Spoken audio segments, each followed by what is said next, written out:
Good morning, everybody. Anthony here. Alright, so apparently there's some nonsense going on in this apartment complex. All the kids are blaming my girlfriend's little son, the autistic 7-year-old, who can't really speak or defend himself, saying he broke some water thing that they had to replace and they're trying to charge 10 grand for it. So I gotta go back up to the office this morning and sort this all out, because whenever I walked over there to bring the kids in for dinner that night, it was like 8:15. We usually make them come in around 8, get ready for bed and all that stuff for school. Alright, so I went over there. The water was on. I turned it off. The water pipe was perfectly fine. The next day, I saw the maintenance crew out there replacing it. So what that means is after I took the kids inside, so they had dinner and they never went back outside that night, someone went back over there and broke it. Now, the story's not adding up, because whenever I went over there, a bunch of little kids came around and said they knew me because of the oldest one. You're your stepdad? I'm like, yeah. And they're like, okay. His little brother did that. Turned the water on. Turned the valve on. So I walked over and I turned the valve off. Which, it was an old valve and it was rusted, and it took me some effort to turn off. So I'm pretty sure the littlest one didn't have that much strength, because he has a hard time carrying a freaking bag with 2 drinks and 2 things of eggs in it from the grocery store. So I went over and I asked the kids whenever I found them, telling them to come out of dinner. I'm like, why is Anthony's shirt wet? He's like, oh, the kids are playing in the water over there. And Anthony went over there and played with them. I'm like, okay. And one of the kids, I was informed that probably did it, that turned the water on. He was one of the ones that came over and told me that Anthony did something.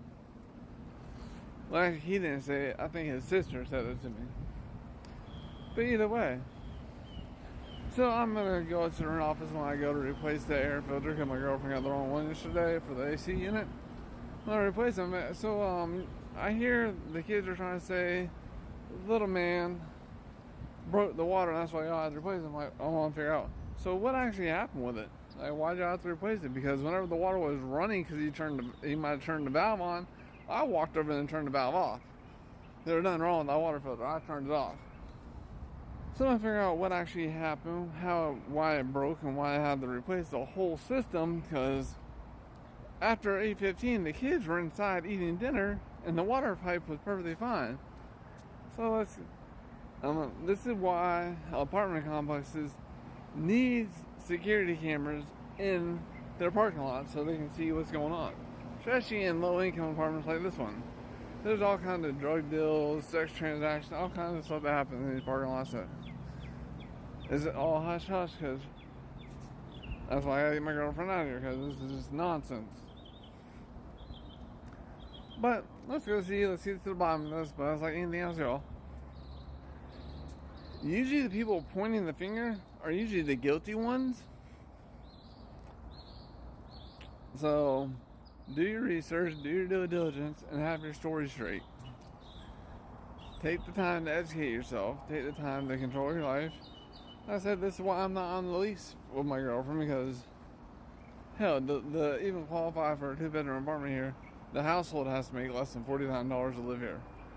Which is sad and pathetic, because you walk around all these cars right now.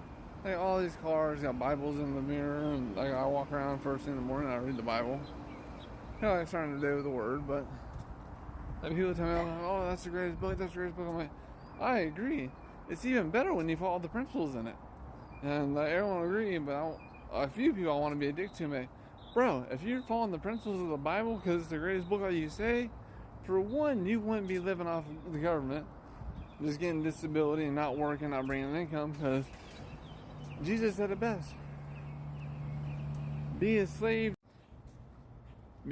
to no man. The only person that you should give your life to or rely on is God. And if you're relying on the government for a check, that means you're a slave to the government. Because the government stops sending you a check, you're going to stop surviving. So you need to find a way to create your own income. It's better if it's passive residual income, so that way you do something once and you keep getting paid, so you can free up your time in the long run, instead of just going out and earning a crap load of money. But hey, to each their own. Let's go get to the bottom of this whole ordeal, figure out what's going on, If you'd like some information on how you can start creating your own passive residual income from the get-go, from the start, the moment after you sign up and you can start sponsoring other people, let me know. I'll send you some information about this amazing opportunity, and you can get on the path to owning your life.